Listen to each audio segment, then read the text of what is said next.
Welcome to Just Learn. Strengthen your knowledge.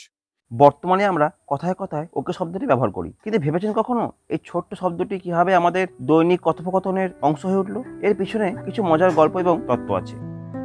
1839 সালের 23শে March বোস্টনের morning post পত্রিকায় ওকে শব্দটি প্রথম প্রকাশিত হয়। এটি ছিল অল কারেক্ট শব্দের ভুল বানানের সংক্ষিপ্ত রূপ। 1830-এর দশকে তরুণ শিক্ষিতদের মধ্যে ভুল বানান ব্যবহার করে সেগুলিকে সংক্ষেপে ব্যবহারের প্রবণতা প্রচলিত হয়। KY মানে ছিল নো ইউজ, KG মানে ছিল নো গো, OW এর অর্থ ছিল অল রাইট। বোস্টনের মর্নিং পোস্টের সম্পাদক চার্লস গর্ডন গ্রিন প্রায় পত্রিকায় রসিকতা করতেন এবং প্রতিদ্বন্দ্বী পত্রিকাগুলিকে ব্যঙ্গ করে লিখতেন। তিনি প্রভিডেন্স পত্রিকাকে কটাক্ষ করতে গিয়ে একটি প্রতিবেদনে এই ওকে শব্দটি প্রথম ব্যবহার করেন।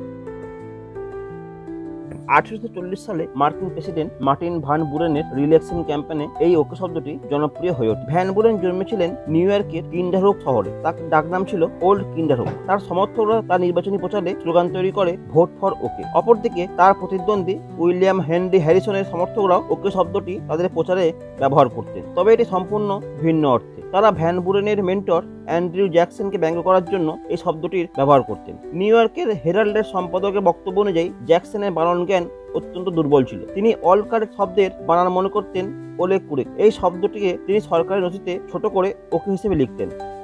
টেলিগ্রাফের আবিষ্কারের সঙ্গে ওকে শব্দটি বিশ্বজোড়া জনপ্রিয়তা লাভ করে, কারণ এটিকে মোর্স কোড হিসেবে ট্যাপ করতে সুবিধা হতো, অর্থাৎ কোনো রকম কনফিউশন ছাড়াই এটিকে ট্যাপ করা যেত। মোর্স কোডে সাধারণত কোনো অক্ষরকে ডট এবং ড্যাশের সাহায্যে রিপ্রেজেন্ট করা হয়। এটি মেসেজ রিসিভড বা অ্যাকনোলেজড হয়েছে বোঝাতে ব্যবহৃত হতো। বিশ্বব্যাপী টেলিগ্রাফের বিস্তৃতির সঙ্গে সঙ্গে এটিও ভাষার গণ্ডি ছাড়িয়ে ইউনিভার্স একটি টার্ম হিসেবে পরিচিতি পায়।